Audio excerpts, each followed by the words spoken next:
یہ اللہ کی رحمتوں کا موسم بہار ہے اور اہل ایمان کے لیے کرم نوازیوں، رحمات، برکات اور انوار کا لوٹ سیل میلہ ہے، جس میں گناہ گاروں کی بخشش و مغفرت کا ساماں ہوتا ہے اور اللہ ماہ صیام کی ہر شب کو گناہ گار جہنم کی آگ سے آزاد فرماتا ہے۔ یہ بابرکت مہینہ اپنے دامن میں اتنی برکتیں لیے ہوئے جلوہ گر ہوتا ہے کہ رسول کریم صلی اللہ علیہ وآلہ وسلم نے ارشاد فرمایا، اگر لوگوں کو پتہ چل جائے کہ رمضان میں کیا ہے تو وہ آرزو کریں کہ پورا سال ہی رمضان رہے۔ اتنی برکتیں اور اتنی رحمتیں اللہ نے اس مبارک مہینے کے دامن میں ڈال دی ہیں۔ میں نے جو آپ کے سامنے آیت کریمہ تلاوت کی ہے، اس میں بھی اس مفہوم کو بیان فرمایا گیا کہ اے ایمان والو، تمہارے اوپر روزے فرض کیے گئے ہیں جس طرح تم سے پہلوں پہ فرض کیے گئے تھے۔ یا ایھا الذین آمنوا کتب علیکم الصیام کما کتب علی الذین من قبلکم۔ کیوں فرض کیے گئے؟ وجہ کیا ہے؟ لعلکم تتقون، تاکہ تم متقی بن جاؤ، تم پرہیزگار بن جاؤ۔ تو روزے کی فرضیت کا نتیجہ تقوی کا حاصل ہونا ہے، اتقاء کی دولت کا نصیب ہونا ہے۔ تو اس آیت کریمہ میں تین چیزیں بیان کی گئی۔ سب سے پہلی، اے ایمان والو، تمہارے اوپر روزے فرض کیے گئے۔ پھر دوسری بات، جس طرح تمہارے سے پہلوں پہ فرض کیے گئے۔ اور تیسری بات، تاکہ تمہیں تقوی کا نور نصیب ہو، تمہیں اتقاء کی دولت نصیب ہو۔ تو ایک تو روزے کی فرضیت کا حکم دیا گیا، اور دوسرا یہ تسلی دی گئی کہ یہ بھوک اور پیاس کی شدت تمہیں ہی نہیں کاٹنا پڑے گی، تم سے قبل بھی لوگ یہ عبادت کرتے رہے ہیں اور وہ اس مشکل عبادت سے تقوی کو حاصل کرتے رہے ہیں، اور تمہیں بھی ہم اس راستے سے تقوی نصیب کرنا چاہتے ہیں۔ علامہ حقی علیہ رحمہ نے لکھا ہے کہ ملک تحمور الثالث، یہ حضرت آدم علیہ السلام کی اولاد سے تیسرا بادشاہ گزرا ہے، اس کے زمانے میں قحط پڑ گیا تھا، تو اس نے اپنی قوم کو یہ حکم دیا کہ ایک وقت کا کھانا آپ کھا لیں اور ایک وقت کا کھانا بچائیں اور وہ قحط زدہ علاقوں میں بھیجیں۔ تو قوم نے اس حکم کو بصر و چشم قبول کیا اور ایک وقت کا فاقہ کاٹ کے اپنے ان بھائیوں کے لیے وہ کھانا بھیجتے جو قحط میں مبتلا تھے۔ قوم کی یہ ادا اللہ کو پسند آ گئی اور وقت کے نبی پر وحی کی گئی کہ تمہارے اس عمل کو ہم عبادت قرار دیتے ہیں۔ تو حضرت آدم علیہ السلام کے بعد متصل ہی یہ عبادت فرض کی گئی، اور پھر جتنی بھی ملتیں، قومیں اور امتیں آئیں، ان میں روزے کی تحسین کی گئی اور روزے کی تلقین کی گئی۔ پرانی جتنی بھی کتابیں ہیں، اناجیل ہیں، تورات ہے، اس میں روزہ داروں کی تعریف موجود ہے۔ اور حضور علیہ السلام جب اس دنیا پہ تشریف فرما ہوئے تو آقا کریم روزے کی فرضیت سے پہلے بھی روزے رکھتے تھے۔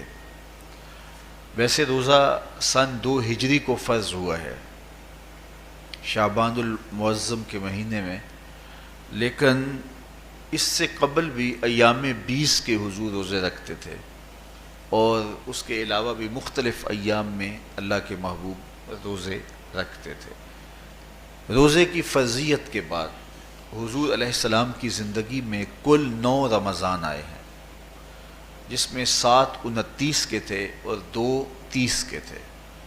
یہ بات ذہن میں رکھیے گا کہ روزے 29 ہوں ثواب پھر بھی 30 کا ہی دیا جاتا ہے. تو زیادہ تر جو رمضان المبارک کے مہینے ہوتے ہیں وہ 29 کے ہوتے ہیں، 30 کے کم ہوتے ہیں. حضور کی زندگی میں 9 میں سے 7 جو ہیں وہ 29 کے ہوئے ہیں اور 2 30 کے ہوئے ہیں، تو ثواب پورے 30 کا ہی ہے. بعض لوگوں کو زیادہ ہی مسئلہ ہوتا ہے، 29 ہو جائیں تو یہ اللہ کا کرم ہے کہ روزہ رکھنا بھی نہیں پڑا اور 30ویں کا ثواب بھی مل گیا، لیکن وہ شور مچا دیتے ہیں کہ یہ روزہ کھا گئے ہیں. میرا نہیں خیال کہ کسی کو اپنے ذمے اتنی بڑی امت کا بوجھ لینے کی پریشانی ہو اور وہ خام خواہ ایک روزے کے لیے پوری امت کا بوجھ اپنے کندھوں پہ ڈال لے. تو 29 روزے ہوں یا 30 ہوں، اللہ ثواب پورے 30 کا ہی عطا کرتا ہے. روزہ اللہ تعالیٰ جل شانہ کی رضا اور اس کی محبت کے حصول کا ذریعہ ہے، اور اس کا عملی نتیجہ جو اس آیت کریمہ میں بیان کیا گیا وہ تقوی ہے. لعلکم تتقون، روزہ اس لیے فرض کیا گیا کہ تمہیں تقوی نصیب ہو جائے، اتقاء کی دولت نصیب. اب سوال یہ ہے، کیا تقوی بھوک اور پیاس سے حاصل ہوتا ہے؟ پیاس کاٹنے سے، بھوک کاٹنے سے کیا تقوی نصیب ہو جاتا ہے؟ صبح سے لے کر شام تک روزہ رکھنے کی تلقین کی گئی.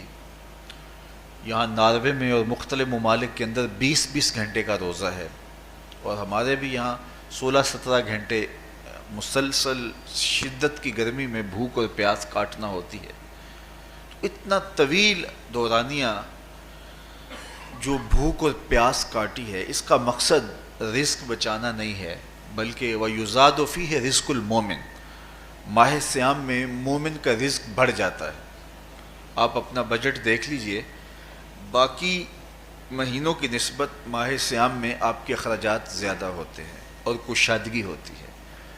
تو یہ کوئی خوراک بچاؤ مہم نہیں ہے، بلکہ رزق تو بڑھ جاتا ہے، لیکن اس کے باوجود 20 گھنٹے، 17 18 گھنٹے پیاس اور بھوک کاٹنا، اس کا کوئی مقصد ہے تو وہ مقصد قرآن نے بیان کیا کہ اس کے نتیجے میں تمہیں اتقاء کی دولت ملے گی، تمہیں تقوی کا نور نصیب ہوگا. سوال یہ کھڑا ہوا، کیا بھوک اور پیاس کاٹنے سے تقوی مل جاتا ہے؟ تو اس کو سمجھنے کے لیے ایک مختصر تمہید سمجھنا ہوگی، اور وہ یہ کہ ہمارے 2 دشمن ہیں جو ہمیں جادہ مستقیم سے ہٹانے کے لیے دن رات کوشاں ہیں. ایک شیطان اور دوسرا نفس. یہ 2 دشمن ہیں جو ہماری متاع عمل، ہمارا خلوص، ہماری للہیت، ہمارا باطن لوٹنے کے لیے ہر وقت مستعد اور فعال رہتے ہیں.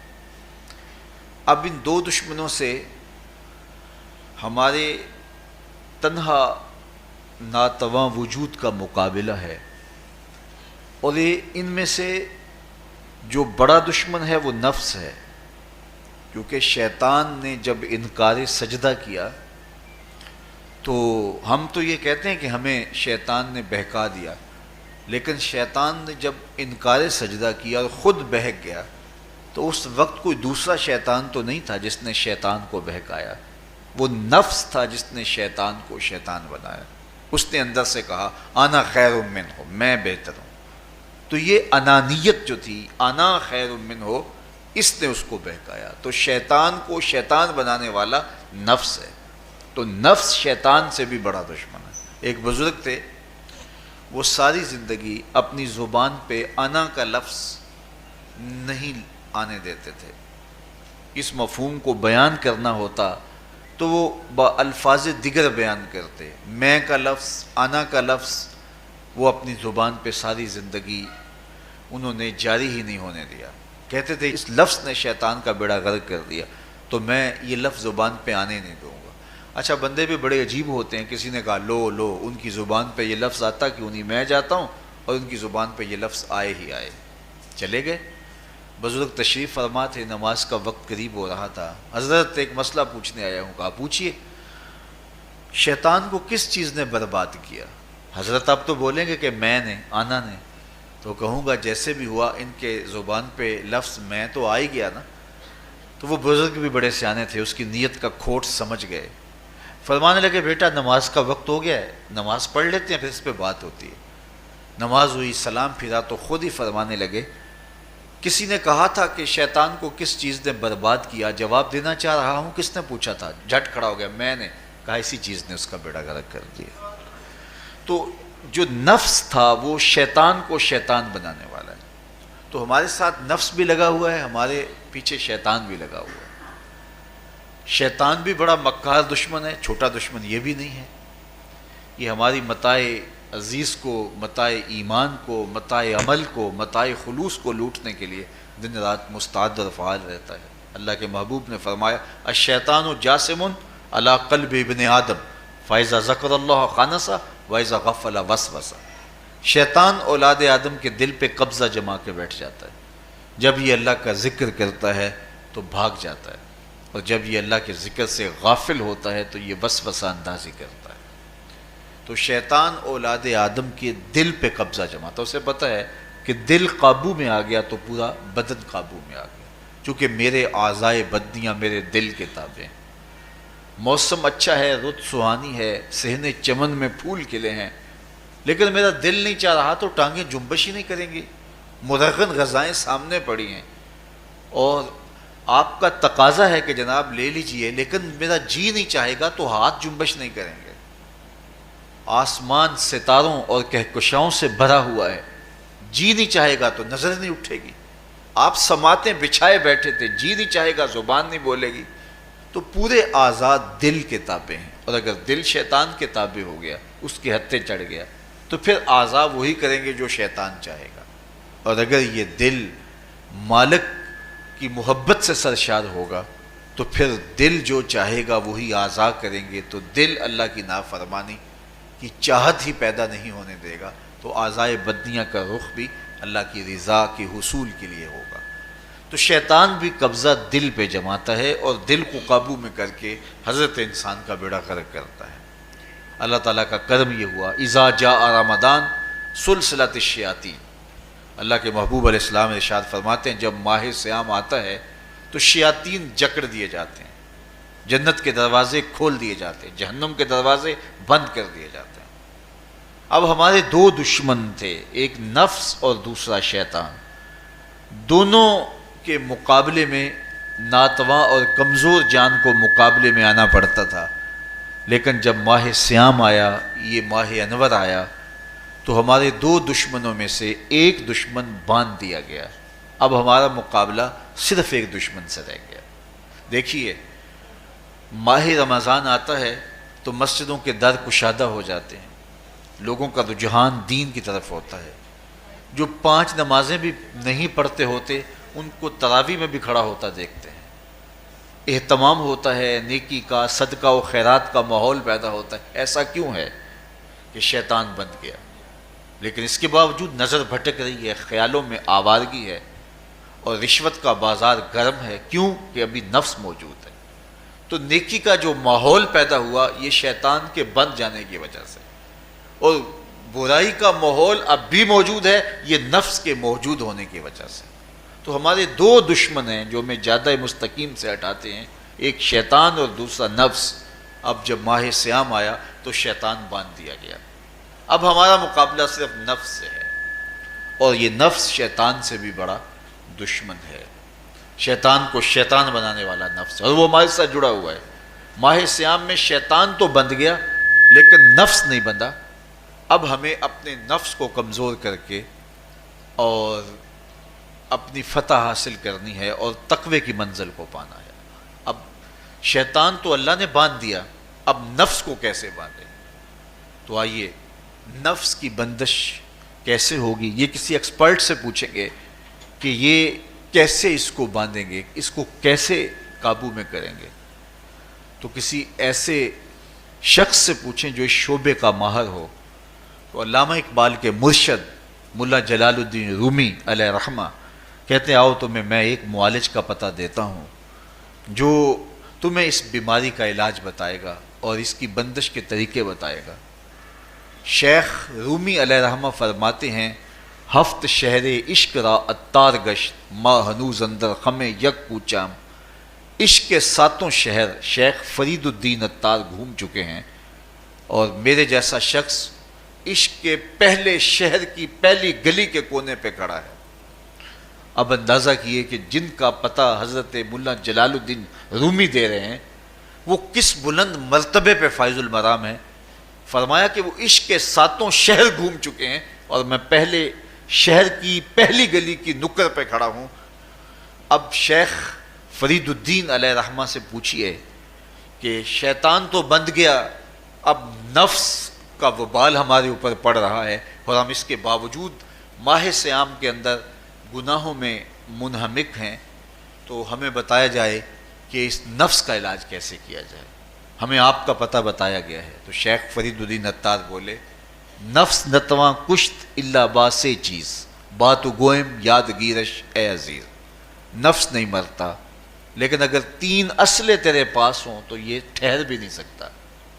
وہ 3 اسلحے کون سے ہیں؟ خنجر خاموشی و شمشیر جو، نیزائے تنہائی و ترک ہجو۔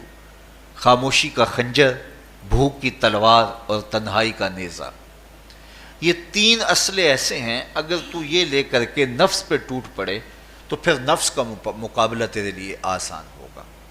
خنجر خاموشی، خاموشی کا خنجر۔ اللہ کے محبوب علیہ السلام نے فرمایا من صامت نجا، جو خاموش ہو گیا وہ نجات پا گیا، کیونکہ انسان کی زندگی کی زیادہ آفتیں اس کی زبان کی وجہ سے ہیں۔ آپ اپنے گناہوں کا اور میں اپنے گناہوں کا اگر احتساب کروں تو ہمیں سب سے زیادہ گناہ زبان کے ملیں گے۔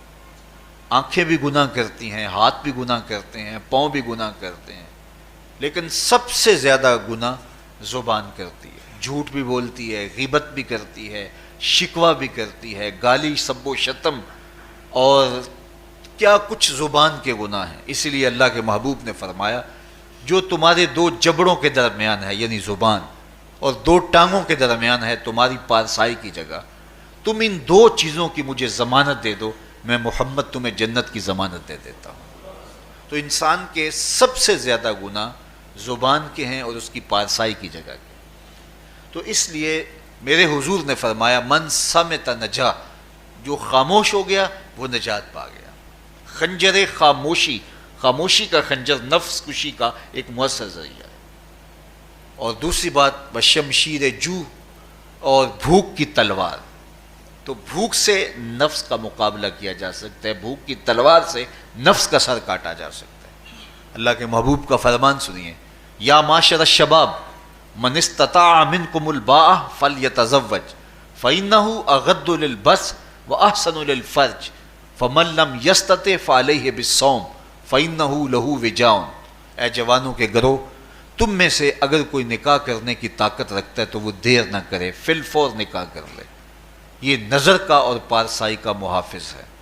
لیکن اگر تم میں سے کوئی نکاح کرنے کی فی الحال پوزیشن میں نہیں ہے تو وہ کثرت کے ساتھ روزے رکھے۔ روزے قاطع شہوات ہیں، تو بھوک سے نفس کو جو ہے وہ روکا جا سکتا ہے، اس کو لگام ڈالی جا سکتی ہے۔ تیسری بات نیزہ تنہائی، تنہائی کا نیزہ۔ تو فرمایا گیا کہ العافیت فی العزلہ، کہ تنہائی کے اندر ہی عافیت ہے۔ جب مجلسوں میں غیبت کی بدبو پھیلتی ہو اور چغلی کا ماحول معاشرے کا جزو لا ینفک بن جائے اور مجالس کے اندر نظروں کی پاکیزگی کا قائم رہنا مشکل ہو جائے اور انسان کی زندگی کے اندر گناہوں کا بہت بڑا سبب مجلسی زندگی ہو تو پھر اس سے تنہائی بہتر ہے۔ حضرت شاہ نقشبند بخاری فرماتے ہیں کہ فقیر کے لیے سب سے اچھی جگہ اللہ کا گھر مسجد ہے، یا کسی کامل صالح شخص کی صحبت ہے، اور یا پھر تنہائی ہے۔ چوتھی جگہ ہلاکت کے علاوہ اور کچھ نہیں ہے۔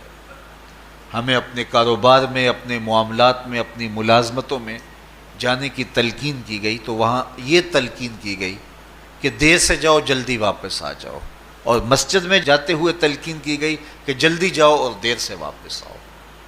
لیکن ہم مسجد کے دروازوں پہ جب دور موجود میں رش دیکھتے ہیں کہ لوگ بہت جلدی نکلنا چاہتے ہیں، حتیٰ کہ کندھوں سے کندھے ٹکرا رہے ہوتے ہیں کہ جلدی سے باہر نکل جائیں، حالانکہ وہ عافیت کی جگہ ہے، 2 منٹ زیادہ بھی ہو جائیں تو کوئی حرج نہیں ہے۔ اور ایسے لوگوں کو بھی نکلنے میں جلدی کرتے ہوئے دیکھا ہے کہ لگتا تو یہ تھا کہ شاید انہوں نے کسی ضروری کام پہ جانا ہے، لیکن باہر نکل کے بازار میں پھٹے پہ بیٹھے تھے اور مسجد سے نکلنے کی جلدی بہت تھی۔ تو مسجد میں جلدی جاؤ اور دیر سے واپس آؤ، اور بازار میں دیر سے جاؤ اور جلدی واپس آؤ، لیکن ہمارے رویے اس کے برعکس ہو گئے۔ تو تنہائی میں عافیت ہے، خاموشی میں عافیت ہے، اور بھوک میں عافیت ہے، اور یہ ساری چیزیں روزے میں میسر ہیں۔ فرمایا تم سے اگر کوئی شخص الجھے، بحث کرے، لڑائی کرنا چاہے تو تم اسے کہو انی صائم، میں نے روزہ رکھا ہوا ہے۔ اسی طرح جو ہے وہ روزے سے آپ کو یکسوئی ملے گی، قرآن مجید کی تلاوت کا ماحول ہوگا، اور تم بھوک کاٹو گے، اور یہ تینوں چیزیں تمہارے نفس کو کمزور کرنے والی ہیں۔ شیطان بند گیا، نفس کمزور ہو گیا، اور جب نفس کمزور ہو گیا، کمزور ہوتا ہے، یہ نفس مرتا نہیں ہے۔ یہ تو کوئی ہے باج فقیراں کسے نہیں ماریا، باہو ظالم چور اندر دا، یہ اندر والا چور جو ہے وہ اتنی آسانی سے قابو آتا ہی نہیں ہے، یہ پھر سر اٹھا لیتا ہے۔ اس کو جتنا کچلو، یہ کچھ عرصے کے بعد تھوڑی سی خوراک ملتی ہے تو پھر سر اٹھا لیتا ہے۔ حضرت بایزید بستامی کہتے ہیں میں نے اپنے نفس کو ایک دن کہا کہ میں تجھے خوراک بھی نہیں دیتا اور تو پھر بھی موٹا تازہ ہے، تو میرے نفس نے مجھے کہا کہ اے بایزید جب تم بازار سے گزرتے ہو تو لوگ انگلیاں اٹھا اٹھا کہتے ہیں یہ بایزید جا رہا ہے، یہ بایزید جا رہا ہے، تو مجھے میری غذا اور خوراک اس سے مل جاتی ہے۔ تو یہ خوراک ہوتی ہے نفس کی۔ تو نفس بہت ظالم ہے، اور ساری زندگی اس سے لڑتے ہوئے گزرتی ہے۔ وہ کسی نے کہا تھا نا تمام عمر طوفان سے کھیلتے گزری، نیا کے ڈوبنے کا ڈر بھی رہا۔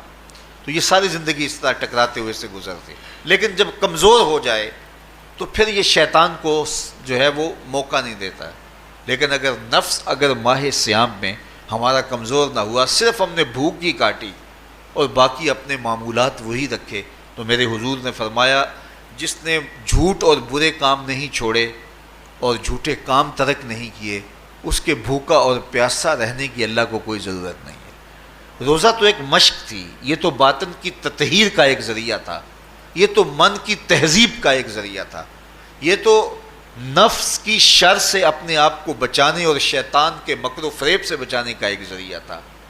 دیکھیے شیطان بند جاتا ہے ماہ صیام میں، حدیث واضح ہے، لیکن نفس موجود رہتا ہے۔ اگر نفس کمزور ہو گیا تو شیطان چھٹ کے بھی کچھ نہیں کرے گا، کیونکہ شیطان باہر کا دشمن ہے، نفس اندر کا دشمن ہے۔ جب تک اندر والا دشمن ساتھ نہیں دیتا، باہر والا دشمن کچھ نہیں کر سکتا۔ ہمارے دیہاتوں میں چوری ہو جائے تو بوڑھے بزرگ سر جوڑ کے بیٹھ جاتے ہیں کہ چور کہاں سے آیا، کیسے آیا، تو ایک نقطے پہ سارے متفق ہوتے ہیں کہ اندر کا کوئی بھیتی ضرور موجود ہے۔ اگر اندر کا کوئی بھیتی موجود نہیں ہے تو چور باہر سے آ کے حملہ آور ہو ہی نہیں سکتا ہے۔ تو شیطان باہر کا چور ہے، نفس اندر کا بھیتی ہے، اور اگر یہ اندر والا باہر والے کا ساتھ نہ دے تو شیطان انسان پر حملہ آور ہو ہی نہیں سکتا۔ اس لیے اس کو قابو کر لیں، اس کو رام کر لیں، تاکہ شیطان چھٹنے کے باوجود بھی جو ہے وہ ہمارے اوپر حملہ آور نہ ہو سکے۔ ورنہ وہ تو پیچ و تاب کھا رہا ہے کہ یہ جو تم نمازیں پڑھتے ہو، سروں پہ ٹوپیاں تم نے پہنی ہیں اور بڑے شریف بن کے مسجد میں جا رہے ہو، ذرا چھٹ لوں عید کے دن ہی جو ہے وہ تمہارا سارا کیا دھرا برباد نہ کیا تو مجھے شیطان نہ کہنا۔ تو وہ سب کچھ برباد کر دیتا ہے اگر ہمارے نفس کی تہذیب نہیں ہوتی۔ تو یہ اللہ نے ایک ہمیں موقع دیا ہے، پورا ایک مہینہ ہے، ایک ورکشاپ ہے باطن کی تطہیر کے لیے، اور ایک اندر کی پاکیزگی کے لیے ہمیں ایک موقع فراہم کیا گیا ہے، اور اس سے ہم بھرپور فائدہ حاصل کریں۔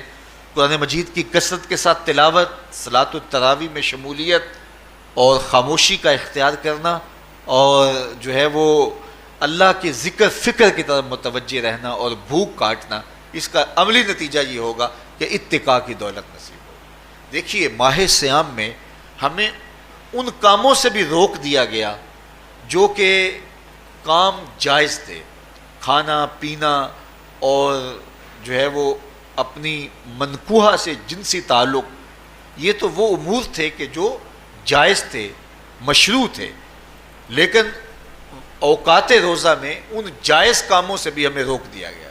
اس فلسفے کو ہمیں سمجھنا ہوگا کہ جو کام شریعت میں جائز تھے، مشروع تھے، روزہ ان سے بھی رک جانے کا نام ہے۔ اور جو چیزیں شریعت میں جائز ہی نہیں ہیں، جھوٹ بولنا ہے، غیبت کرنا ہے، بد نگاہی ہے اور دیگر برے اعمال ہیں، تو یہ چیزیں تو روزہ نہ بھی ہو پھر بھی ناجائز ہیں۔ تو جو چیزیں جائز تھی روزے میں ان سے بھی منع کر دیا گیا، اور جو چیزیں ناجائز ہیں تو اگر کوئی شخص ان چیزوں سے نہیں رکتا تو پھر اس نے روزہ کیا رکھا؟ ایک بندہ بھوک کاٹتا ہے لیکن جھوٹ بولتا ہے، ایک بندہ پیاس کاٹتا ہے لیکن غیبت کرتا ہے، ایک بندہ صبح سے شام تک نہ کچھ کھاتا ہے نہ کچھ پیتا ہے لیکن رشوت لیتا ہے۔ پھر مجھے بتائیے اس نے روزہ کیا رکھا؟ روزہ تو ایک مشق تھی کہ جو چیزیں جائز تھی ان سے بھی منع کر دیا گیا، ان سے بھی روک دیا گیا، اور جو ناجائز تھی وہ تو پہلے ہی ناجائز تھی، روزے کے بغیر بھی ناجائز تھی۔ تو اس لیے روزہ ایک مشق ہے۔ ہمارے سامنے مرغن غذا موجود ہے، ہمارے پاس سامنے ٹھنڈا مشروب موجود ہے، اور ہمیں مشق کرنے کی تلقین کی گئی کہ تمہیں بھوک ہے، شدت کی پیاس ہے، لیکن صبر کر کے دکھاؤ تم نہیں لوگے، یہ تمہاری مشق ہے۔ تو پھر جو حرام ہوگا، اللہ کی طرف سے ممنوع ہوگا، تو اس کو تم کس طرح لوگے جب تمہاری یہ مشق ہو چکی؟ لیکن ہم اس مشق کے اندر ہی جب ان سے نہیں رکیں گے تو پھر ہمارا روزہ ہی نہیں ہوگا، پھر بھوک اور پیاس کاٹنے کے علاوہ کچھ نہیں ہوگا۔ بہت سارے روزہ دار ایسے ہیں جن کا روزہ سوائے بھوک اور پیاس کاٹنے کے کچھ نہیں ہے۔ اس لیے جن چیزوں سے اللہ نے منع کیا ہے ان سے تو رکنا ہی رکنا ہے۔ جو چیزیں مشروع ہیں ان سے وقتی طور پہ روکا گیا تو ان سے بھی روک کر کے روزے کی تکمیل کی جائے۔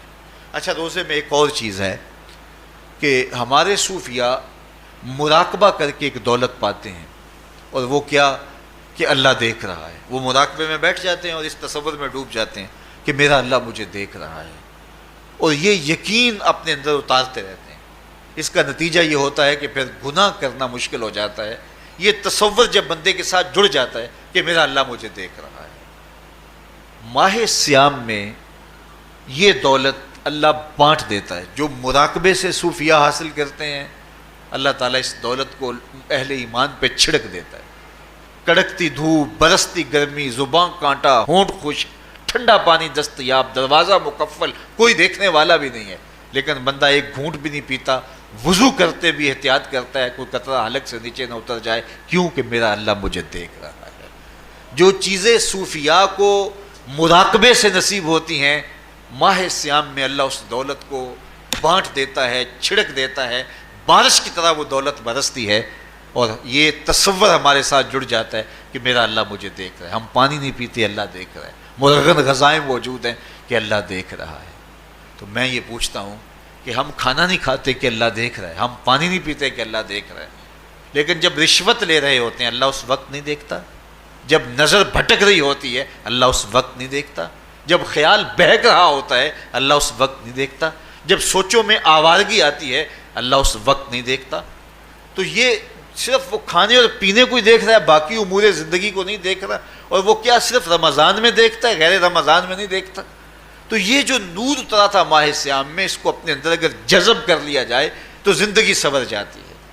جو مراقبوں سے حاصل ہوتا تھا ماہ سیام میں، وہ میںہ کی طرح برسا، اور ہم اس کے اپنے اندر سمولیں، جذب کر لیں، تو نتیجہ یہ ہوگا کہ ہماری زندگی نور نلا نور ہو جائے گی۔ اور یہ تصور جب انسان کی زندگی میں جم جائے تو یہ گناہوں سے روکنے کا مؤثر ذریعہ ہے کہ میرا اللہ مجھے دیکھ رہا ہے۔ مجھے بتائیے اس سے بڑا ہیجان انگیز بھی کوئی منظر ہو سکتا ہے کہ حسن کی پتلی ہے، اور جو ہے وہ اس کی ایک ایک ادا اور اشوے سے قیامتیں پھوٹتی ہیں، اور وہ خود جناب یوسف کے سامنے اپنے حسن کو پیش کر رہی ہے، ساتوں دروازے بھی مکفل ہیں، بت کے اوپر بھی کپڑا ڈال لیا، اور زلیخا حضرت یوسف کو خود کہہ رہی ہے تالک یوسف اب تو آ جاؤ نا، ذرا آنکھ اٹھا کے میرے جلوے دیکھو۔ لیکن جناب یوسف کیا بولتے ہیں؟ قال معاذ اللہ، میں اللہ کی پناہ میں آتا ہوں۔ کہا تو 7 دروازے بند کر کے لوگوں کی نظروں سے چھپ گئی، اور موٹا کھیس ڈال کے اپنے زوم میں اپنے اس جھوٹے خدا سے بھی شرم کرتی ہے اور اس سے چھپ گئی، میں اس خدا سے حیا کیوں نہ کروں جو 7ویں کوٹھڑی میں بھی دیکھ رہا ہے۔ پھر اتنی روشنیاں برسی، اتنا یقین برسا کہ گناہ کیا، گناہ کا تصور بھی محال ہو گیا۔ تو مجھے بتائیے کتنا ہیجان انگیز منظر تھا جب حسن قدموں میں بچھنے کے لیے خود بےتاب تھا، اور حضرت یوسف جوان رانا ہیں، جوانی اور شباب پورے بانکپن پہ ہے، اور ادھر حسن مچل مچل کے قدموں میں بچھ رہا ہے، لیکن یہ جذبہ کہ میرا اللہ مجھے دیکھ رہا ہے ایسی رکاوٹ بنتا ہے، قال معاذ اللہ، کہا میں اللہ کی پناہ میں آتا ہوں۔ تو یہ یقین جب بندے کے ساتھ جڑ جاتا ہے کہ میرا اللہ مجھے دیکھ رہا ہے، تو پھر انسان کے لیے گناہ سے بچنا کوئی مشکل نہیں ہوتا۔ گھر میں فاقے ہوں، مشکل میں بندہ پھنسا ہو اور اس کو رشوت مل رہی ہو، تو پھر اپنا ہاتھ روکنا بڑا مشکل ہوتا ہے، بلکتے بچوں کا خیال آتا ہے۔ لیکن جب یہ خیال ہو کہ میرا رب میرا رازق ہے اور میرے اس عمل کو دیکھ رہا ہے، تو پھر بندہ اس کو پرے کا کی حیثیت بھی نہیں دیتا، اور جب وہ پاؤں کی ٹھوکر پہ بھی نہ رکھے تو پھر اللہ فرماتا ہے وَيَرْزُقُهُ مِنْ حَيْثُ لَا يَحْتَسِبُ، تو یہ کر کے دیکھ میں تجھے وہاں سے رزق دوں گا جہاں سے تجھے گمان بھی نہیں ہوگا۔ تو اپنے یقین کو کھڑا کر کے دیکھ، میرے اوپر اعتماد کر کے دیکھ۔ میرے حضور نے فرمایا اللہ پر توکل کرنے کا جو حق ہے اگر تم ادا کرو، وہ تمہیں ایسے رزق دے جیسے پرندوں کو عطا کرتا ہے۔ صبح گھر سے نکلتے ہیں خالی پیٹ ہوتے ہیں، ہمیں تو پتہ ہے دفتر میں جانا ہے، ہمیں تو پتہ ہے دکان پہ جانا ہے، ہمیں تو پتہ ہے فیکٹری میں جانا ہے، ہمیں تو پتہ ہے کہ ہم نے فلاں جگہ جا کے دہاڑی لگانی، لیکن ان کا کوئی کاروبار نہیں ہوتا، کوئی فیکٹری نہیں ہوتی۔ جدھر جی آیا صبح جو ہے وہ اڑان بھر دی، بند توکل پنچھی اڑ دے، خرچ نہ پلے زیرہ ہو، نہ کوئی راز ہے نہ کوئی کاروبار ہے، لیکن کبھی ایسا نہ ہوا کہ شام کو خالی پیٹ آئے ہوں۔ تو کہا اگر تم اللہ پہ توکل کر لو، وہ بھی تمہیں ایسے رزق دے جیسے پرندوں کو رزق عطا کرتا ہے۔ پرندوں میں سے ایک پرندہ ہے ہنس، یہ سچے موتی کھاتا ہے، اور آپ پنساری کے پاس موتی لینے جائیں تو ہزاروں روپے تولے کے ماشے کے حساب سے آپ لیں تو پھر بھی آپ سوچتے ہیں کہ پتہ نہیں یہ خالص دیے یا نہیں دیے۔ وہ اتنے نایاب اور کامیاب ہیں کہ آپ ماشوں اور تولوں میں خریدتے ہیں اور پھر بھی آپ کو شک رہتا ہے کہ یہ خالص ہیں یا کہ نہیں۔ اور ہنس کھاتا ہی وہ ہے، اور دنیا پر ایک نہیں لاکھوں کروڑوں ہنس ہیں، اور روزانہ صبح و شام کھاتے ہیں اور پیٹ بھر کے کھاتے ہیں، اور اللہ انہیں روز عطا بھی کرتا ہے۔ تو یہ مالک وہ ہے، رازق ہے۔ جب اس پہ توکل اور اس پہ یقین پیدا ہو جاتا ہے تو پھر مشکل نہیں رہتا، پھر آسانی پیدا ہو جاتی۔ تو روزوں میں اللہ تعالیٰ یہ یقین دیتا ہے کہ وہ مجھے دیکھ رہا ہے، بندہ یہ تیقن پیدا کر لیتا ہے کہ میرا اللہ مجھے دیکھ رہا ہے۔ بعض کا چھوٹے بچے روزہ رکھ لیتے ہیں تو مائیں بے چین ہو جاتی ہیں، جب دوپہر کے وقت پھول جیسے بچے کملا جاتے ہیں تو مائیں انہیں بند کمرے میں کوئی کھانا یا کوئی ٹافی یا کوئی اور چیز یا چاکلیٹ دیتی ہیں کہ بیٹے یہ کھا لو، تو وہ بچے نہیں کھا رہے ہوتے تو مائیں کہتے ہیں پتر کھا لو، کوئی نہیں دیکھ رہا، تو وہ بچے بھی کہتے ہیں اللہ دیکھ رہا ہے۔ تو وہ جو صوفیاء کو مراقبوں سے ملتا ہے وہ ایک بچے کو بھی نصیب ہو رہا ہے کہ میرا اللہ مجھے دیکھ۔ یہاں ایک اور بھی تسلی ہے، ہم ہزار گناہ گار سہی، ہم ہزار سیاہ کار سہی، لیکن ہمارا رب پہ کتنا یقین ہے رمضان میں پتہ چلتا ہے کہ اس ذات پہ ہمارا کتنا تیقن ہے، کتنا یقین ہے، جس کو دیکھا نہیں، چھوا نہیں، بات نہیں ہوئی، جو تصور خیال کی حدود سے بڑا ہے، اتنا یقین ہے کہ ہم پانی نہیں لیتے، کھانا نہیں لیتے کہ میرا اللہ مجھے دیکھ رہا ہے۔ کاش کہ اس کو ہم اپنی پوری زندگی میں پھیلا لیں، اور اس کو زندگی میں جب ہم طاری کر لیں گے تو پھر گناہ کرنا محال اور ناممکن ہو جائے گا، اور زندگی نور علی نور ہو جائے گی، اور یہی تقوی کا حصول ہے۔ تو فرمایا اے ایمان والو، تمہارے اوپر روزے فرض کر دیے گئے جس طرح تم سے پہلوں پہ فرض کیے گئے تھے، لعلکم تتقون، تاکہ تم متقی بن جاؤ، تاکہ تم پرہیزگار بن جاؤ۔ حضرت سلمان فارسی رضی اللہ تعالیٰ عنہ سے مروی ہے کہ جب شعبان کی 29 تاریخ ہوتی تو اللہ کے محبوب ہمیں خطبہ ارشاد فرماتے، اس میں رمضان المبارک کے فضائل بیان کرتے اور کہتے تمہارے پاس ایک شہر عظیم عزت اور عظمت والا مہینہ آ رہا ہے، جس کا ہر دن باقی سال کے دنوں سے افضل ہے، جس کی ہر رات باقی سال کی راتوں سے افضل ہے، اور اس میں ایک رات ایسی ہے لیلۃ القدر جو 1000 مہینے سے بہتر۔ تو یہ اللہ تعالیٰ کی رحمتوں کا روپ ہے، رحمتوں کے دروازے کھول دیے جاتے ہیں، اور روزہ دار کا روزہ بالخصوص عصر کے وقت، شام کے وقت، پچھلے پہر، روزہ دار کے خالی معدے سے جو ایک بو اٹھتی ہے، مہک اٹھتی ہے، اللہ کو کستوری سے بھی زیادہ محبوب ہوتی ہے۔ اللہ اکبر۔ اور فرمایا للصائم فرحتان، فرحتن عند فطرہ و فرحتن عند لقاء رب. روزہ دار کے لیے دو خوشیاں ہیں. ایک خوشی اسے تب ملتی ہے جب وہ روزہ کھولتا ہے سارے دن کی بھوک اور پیاس کاٹ کے، جب شام کو ٹھنڈا اور میٹھا مشروب اسے ملتا ہے اور وہ مشروب اپنے جو ہے وہ منہ میں ڈالتا ہے، وہ معدے کی طرف اترتا ہے، تو اس کی زبان بولے نہ بولے اس کا ایک ایک انگ اللہ کی تسبیح بول رہا ہوتا ہے اور اللہ کا شکر ادا کر رہا ہوتا ہے. اس وقت اسے ایک عجیب فرحت ہوتی ہے کہ اتنا طویل لمبا روزہ تھا، شکر ہے کہ میرا روزہ تکمیل کو پہنچا. ایک روحانی مسرت، پھر روزہ کھلنے کے وقت اس کو بدنی مسرت. تو ایک فرمایا اس کو فرحت تب ملتی ہے جب وہ روزہ کھولتا ہے. وَفَرْحَةٌ عِنْدَ لِقَاءِ رَبِّ، اور دوسری فرحت اسے تب ملے گی جب روزے کے صلے میں اللہ اپنے رخ سے پردہ ہٹا دے گا اور اللہ اپنا دیدار عطا فرمائے گا. تو یہ روزے دار کے لیے خوشیاں ہیں. تو خوش نصیب ہیں وہ لوگ جو ماہ صیام کے روزے پورے خشوع و خضوع کے ساتھ رکھتے ہیں اور اس کی برکتوں سے مالا مال ہوتے ہیں. ورنہ بعض لوگ میں نے ایسے بھی دیکھے ہیں وہ چھوٹی چھوٹی بیماریوں کا بہانہ بنا کے روزہ ترک کر دیتے ہیں اور انہیں حوصلہ ہی نہیں پڑتا روزہ رکھنے کا. چونکہ الصوم نصف الصبر، روزہ آدھا صبر ہے. میں سمجھتا ہوں، میں شوگر کا مریض ہوں اور 4 سے 5 گھنٹے اگر مجھے کچھ کھانے کو نہ ملے تو میری طبیعت میں ایسا اضطراب اور بے چینی پیدا ہو جاتی ہے کہ میں گھر والوں سے الجھنے کی کیفیت میں بھی آ جاتا ہوں. لیکن ماہ صیام میں 20 گھنٹے بھی کاٹ لیتا ہوں، لیکن میری طبیعت پہ کوئی بوجھ اس لیے نہیں ہوتا کہ میں اللہ کی رضا کو اپنے ذہن کے ایک ایک گوشے میں رکھے ہوئے ہوتا ہوں. تو یہ آدھا صبر ہے، یہ صبر سکھاتا ہے. اور پھر روزے سے جب ہم بھوک کاٹتے ہیں تو غربا، مساکین، وہ لوگ جو بیچارے بھوک اور پیاس کاٹ کے زندگی گزارتے ہیں، ان کا بھی ہمیں خیال آتا ہے کہ ہمیں تو اپنے اختیار سے چند لمحوں کے لیے بھوک کاٹنی پڑی تو اس کی کلفت اور اس کی اذیت اتنی ہے. تو جو شخص مجبوری کی وجہ سے کاٹتے ہیں اور ان کے بلکتے بچے ان کے سامنے ہوتے ہیں تو پھر ان کا عالم کیا ہوگا.